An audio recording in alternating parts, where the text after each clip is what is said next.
पर कुछ ही दूर जाने के बाद एंडी की पत्नी की तबीयत खराब होना शुरू हो जाती है, यानी कि वायरस का असर अब उस पर हो रहा है और कुछ ही देर बाद वो ज़ॉम्बी बन जाएगी। एंडी की पत्नी चाहती है कि एंडी उसे गाड़ी से उतार दे ताकि एंडी और उसकी बेटी सुरक्षित रह सके, पर एंडी ऐसा नहीं चाहता। वो किसी तरह से उसे मनाकर वापस गाड़ी में बिठा देता है और जब वो आगे बढ़ रहे होते हैं तभी उनकी गाड़ी के आगे एक ज़ॉम्बी आता है, जिस वजह से इनकी गाड़ी का बैलेंस पूरी तरह से आउट हो जाता है और इनकी गाड़ी का एक्सीडेंट हो जाता है। इस एक्सीडेंट में एक लकड़ी एंडी की पत्नी के पेट के आर पार हो जाती है, यानी कि अब वो कुछ ही देर में मरने वाली है। यहाँ पर एंडी को भी काफी चोट लगी होती है, इसीलिए वो बेहोश हो जाता है और जब उसे होश आता है तो वो देखता है कि उसकी पत्नी की बॉडी में पूरी तरह से इन्फेक्शन फैल चुका है, यानी कि पूरी तरह से वो अब ज़ॉम्बी बन चुकी है। पर अपनी सारी सेंसेस खोने से पहले उसने दरवाजे पर लिखा होता है सेव हर, यानी कि उसने अपने पति को अपनी बेटी को बचाने के लिए कहा है। एंडी अपनी छोटी सी बेटी को पीछे से उठाने के लिए हाथ पीछे की तरफ बढ़ाता है और तभी उसकी पत्नी उसके हाथ में काट लेती है। एंडी किसी तरह से अपनी बेटी को गाड़ी से बाहर निकालता है। वो पूरी तरह से टूट चुका है क्योंकि उसने अपनी पत्नी को खो दिया।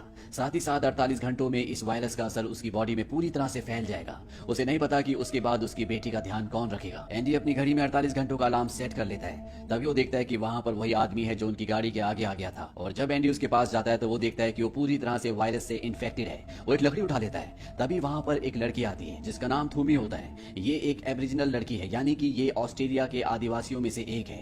वो एंडी को कहती है कि मेरे पिता को नुकसान मत पहुंचाना। दरअसल जो आदमी इन्फेक्टेड हो चुका है ये उसकी बेटी है। उसने अपने पिता के मुंह को पूरी तरह से बांधा हुआ होता है ताकि वो किसी का खून ना पिए, किसी को इन्फेक्टेड ना करे।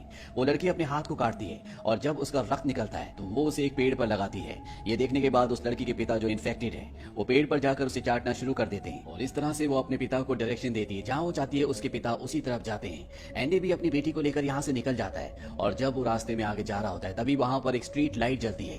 एंडी समझ जाता है कि अंदर कोई ना कोई है। ये एक स्कूल होता है। एंडी स्कूल के अंदर जाता है जहां पर एक लेडी बैठी होती है। वो एंडी के जख्म पर मरहम लगाती है और एंडी को कहती है कि तुम आज रात को यहीं पर रुक सकते हो। एंडी जब रात को वहां पर रुका होता है तभी वो देखता है कि सामने कुछ आदिवासी आग लगा रहे हैं। उन्हीं में एक लेडी होती है जो थूमी थूमी आवाज लगा रही होती है। थूमी वही बच्ची होती है जो एंडी को मिली थी, जो अपने पिता को जो ज़ॉम्बी बन चुके हैं अपने साथ ले गई थी और ये लेडी उसकी मॉम होती है जो अपनी बेटी थूमी को ढूंढ रही होती है। वहीं दूसरी तरफ थूमी को दिखाया जाता है कि उसने अपने पिता को जमीन में गड्ढा करके एक जगह छुपाया होता है। वो जानती है कि अगर उसके पिता को लोगों ने देखा तो वो उसे मार देंगे क्योंकि यहाँ के आदिवासी लोग सभी ज़ॉम्बीज़ को, सभी इन्फेक्टेड लोगों को मार रहे होते हैं। थूमी अपने पिता से बहुत प्यार करती है और वो अपने पिता को जिस भी हालत में उसी हालत में हमेशा के लिए बचा कर रखना चाहती है। वहीं अब एंडी अगली सुबह यहाँ से निकलने लगता है। दरअसल वो यहाँ ज्यादा देर तक नहीं रुक सकता क्योंकि वो जल्दी इस वायरस से इन्फेक्टेड हो जाएगा और ना ही वो अपनी बेटी को यहाँ पर इस लेडी के पास छोड़ सकता है क्योंकि उसकी तबीयत खराब है, जिसकी वजह से उसकी जल्द ही मृत्यु हो जाएगी। एंडी को जाने से पहले वो एक फोटो दिखाती है जिसमें थूमी और उसके पिता की फोटो होती है। वो एंडी को कहती है कि थूमी अपने पिता से बहुत प्यार करती है और अगर तुम अपनी बेटी को दूसरा चांस देना चाहते हो तो तुम उसे ढूंढकर अपनी बेटी को उसे सौंप सकते हो। एंडी वहां से निकल जाता है और जब वो आगे जाता है तो उसे वहां पर एक गाड़ी दिखती है, पर इससे पहले कि वो गाड़ी के अंदर बैठता है उसके ऊपर कोई गोली चलाता है। वो देखता है कि सामने एक आदमी लेटा होता है। दरअसल गोली उसने उसके ऊपर नहीं चलाई होती, उसके पीछे एक ज़ॉम्बी आ रहा होता है, उसने उसे गोली मारी होती है। वो एंडी को कहता है कि गोली की आवाज सुनकर बहुत जल्दी यहाँ पर सभी इन्फेक्टेड लोग आ जाएंगे, तुम्हें जल्दी से मुझे यहाँ से निकालना होगा। दरअसल वो एक बहुत बड़े सिलेंडर के नीचे फंसा होता है। एंडी उस सिलेंडर को गाड़ी से खींचकर हटा देता है और इसके बाद ये दोनों के दोनों यहाँ से निकल जाते हैं। वो आदमी उसे अपने घर ले जाता है जहाँ पर उसकी पत्नी भी होती है। ये घर पूरी तरह से ज़ॉम्बी से, इन्फेक्टेड लोगों से सुरक्षित है। इसके बाद वो आदमी जिसका नाम विक है वो एंडी को अपने साथ एक जगह ले जाता है जहाँ पर एंडी देखता है कि बहुत सारे इन्फेक्टेड लोग एक केज के चारों तरफ होते हैं। विक कहता है कि हमें इन्हें मारना है और वो और विक उनका शिकार करना शुरू कर देते हैं। जब ये सबको मार देते हैं और पिंजरे के पास जाते हैं, एंडी देखता है कि उस पिंजरे के अंदर थूमी को कैद किया होता है। एंडी विक से पूछता है कि ये सब क्या है। विक उसे कहता है कि बिना चारे के हम मछली नहीं पकड़ सकते। दरअसल वो यहाँ पर इन्फेक्टेड लोगों को मारकर उनके पास जो भी वैल्यूएबल चीजें होती है उन सबको ले रहा होता है ताकि जब पूरी तरह से दुनिया नॉर्मल हो जाए तो उसे किसी भी चीज की कमी ना हो।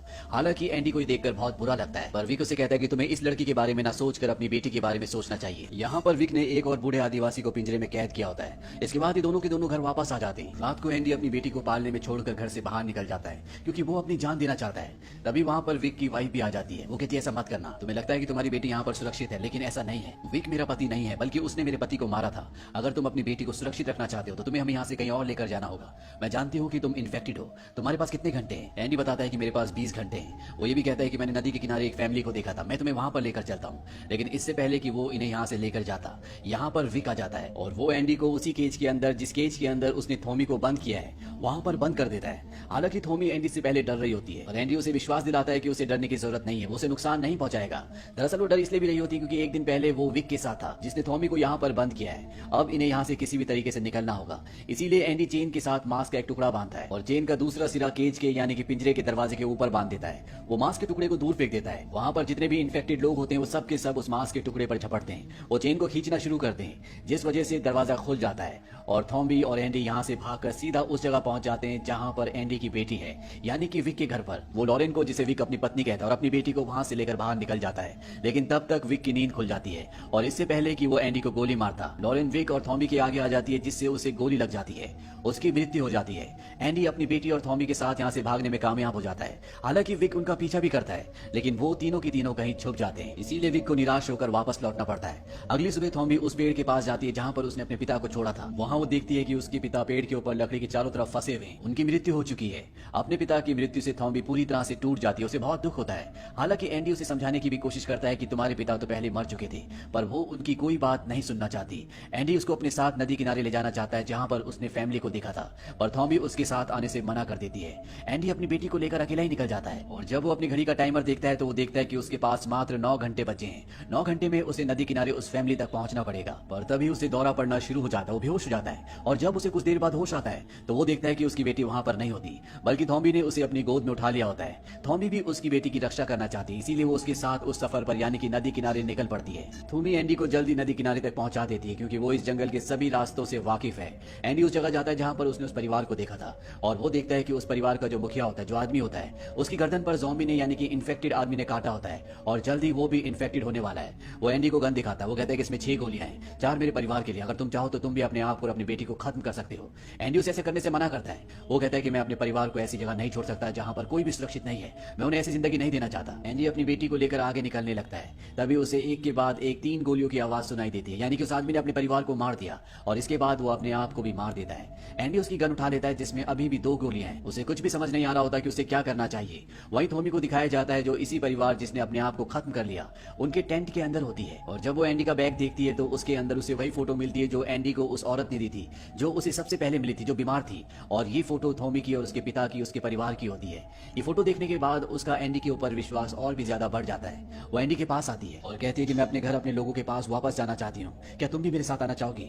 एंडी हाँ कहता है। वो एंडी को धुआं दिखाती है। वो कहती है कि मेरे लोग वहां पर हैं। अब ये तीनों के तीनों रेलवे ट्रैक के टनल से होते हुए आगे बढ़ना शुरू कर देते हैं। तब ये देखते हैं कि सामने विक होता है। विक ने नहीं देखा होता, इसीलिए एंडी अपनी बेटी को और थॉम्बी को वहीं पर खड़ी एक गाड़ी के अंदर बिठा देता है और खुद वहां पर जितने भी ज़ॉम्बीज होते हैं जिन्हें विक ने बांधा हुआ होता है उनके साथ लाइन में जाकर खड़ा हो जाता है। विक एक एक करके सभी ज़ॉम्बीज को मार रहा होता है और जैसे ही वो एंडी के पास आता है एंडी अपनी रिवॉल्वर निकालकर उसे मारने की कोशिश करता है। इन दोनों के बीच में हाथापाई होती है और इस हाथापाई में वो एंडी की रिवॉल्वर छीनकर उसी को गोली मार देता है। इसके बाद वो गाड़ी के पास जाता है जहां पर थूमी और एंडी की बेटी है। वो थूमी को गाड़ी से निकालकर ट्रैक पर गिरा देता है जिससे वो बेहोश हो जाती है। दरअसल वो घायल हो चुकी है और अब वो एंडी की बेटी को अपनी गोद में बिठाकर एक जगह बैठ जाता है। एंडी उसके पास जाता है। वो उससे अपनी बेटी मांगता है। विक कहता है कि तुमने मेरी लॉरिन को मुझसे छीना था, अब मैं तुम्हारी बेटी को तुमसे छीन लूंगा। एंडी कहता है कि लॉरिन तुम्हारी कभी नहीं थी। इस बात से उसे एहसास होता है कि वो कहीं ना कहीं सच बोल रहा है। दरअसल वो अंदर ही अंदर गिल्ट में भी होता है और वो एंडी की बेटी को उसे वापस कर देता है। इसके बाद थूमी, एंडी और एंडी की बेटी यहाँ से आगे बढ़ना शुरू कर देते हैं और थूमी को आगे बढ़ने में, चलने में बहुत तकलीफ हो रही होती है क्योंकि उसकी सिर पर चोट लगी होती है जहां से खून बह रहा होता है। एंडी उसे कहता है कि अगर तुम बेहोश हो गई तो हम कभी भी अपनी मंजिल तक नहीं पहुंच पाएंगे। वो उसे मोटिवेट करता है और धीरे धीरे ये आगे बढ़ना शुरू कर देते हैं। यहाँ पर एंडी को एक बार दौरा भी पड़ता है, पर जब वो अपनी बेटी की आवाज सुनता है तो एक बार फिर से होश में आ जाता है। पर एंडी इसके बाद ज्यादा दूर तक नहीं चल पाता। वो घुटनों के बल जमीन पर गिर जाता है। वो थूमी से कहता है कि तुम्हें वादा करना होगा कि तुम हमेशा मेरी बेटी का ध्यान रखोगी। थूमी कहती है कि मैं वादा करती हूँ। एंडी जानता है कि उसका आखिरी वक्त आ गया, अब उसे अपनी बेटी को अलविदा कहना होगा। वो उसके माथे को चूमता है और थूमी से एक बॉक्स मांगता है जिसके अंदर हाथों को बांधने का एक फंदा होता है। वहीं दूसरी तरफ भी दिखाया जाता है जिस तरफ धुआं उठ रहा होता है वहां पर थूमी की मॉम और उसके कबीले वाले ज़ॉम्बीज को मार रहे होते हैं और यहाँ पर धुआं इसलिए उठ रहा होता है क्योंकि ये उन्हें जला रहे होते हैं। और तभी धुएं को चीरते हुए एंडी बाहर निकलता है जिसकी पीठ पर उसकी बेटी और थूमी दोनों होते हैं। उन दोनों को अपनी पीठ पर लाद कर आगे लाता है। दरअसल एंडी ने थूमी को एक लकड़ी का टुकड़ा दिया होता है जिस पर मांस बंधा हुआ होता है। वो जानता है कि ज़ॉम्बीज मांस से अट्रैक्ट होते हैं और जिस भी तरफ थूमी मांस के टुकड़े को डायरेक्शन देती है एंडी उसी तरफ चलना शुरू कर देता है और इस तरह से ये तीनों की तीनों कबीले तक यानी कि सुरक्षित जगह तक पहुंच जाते हैं। थूमी ने एंडी का हाथ पकड़ा हुआ होता है, हालांकि अब वो पूरी तरह से ज़ॉम्बी बन चुका है। दरअसल एंडी ने अपने मुंह के अंदर कुछ डाल लिया था ताकि वो चाहकर भी किसी को अपने दांतों से काट ना पाए। यहाँ पर अब कबीले वालों को एंडी को मारना होगा। वो उसे भाले से मार देते हैं। थूमी और उसकी मॉम एंडी की बेटी को अपना लेते हैं। एंडी ने उस पवित्र चौक से, जो आदिवासियों के लिए पवित्र होती है, उससे अपनी बेटी के पेट पर थैंक यू लिखा होता है और अंत में ये दिखाया जाता है कि एंडी की बेटी को ये लोग कबीले ले जाते हैं। साथ ही एंडी को पूरे सम्मान के साथ फ्यूनरल देते हैं, ठीक उसी तरह से जिस तरह से थूमी के पिता को दिया गया था। तो ये थी पूरी कहानी फिल्म कार्गो की। ये फिल्म ईयर 2017 में रिलीज हुई थी। IMDb पर इसकी रेटिंग है 6.3। उम्मीद करते हैं कि ये कहानी आपको पसंद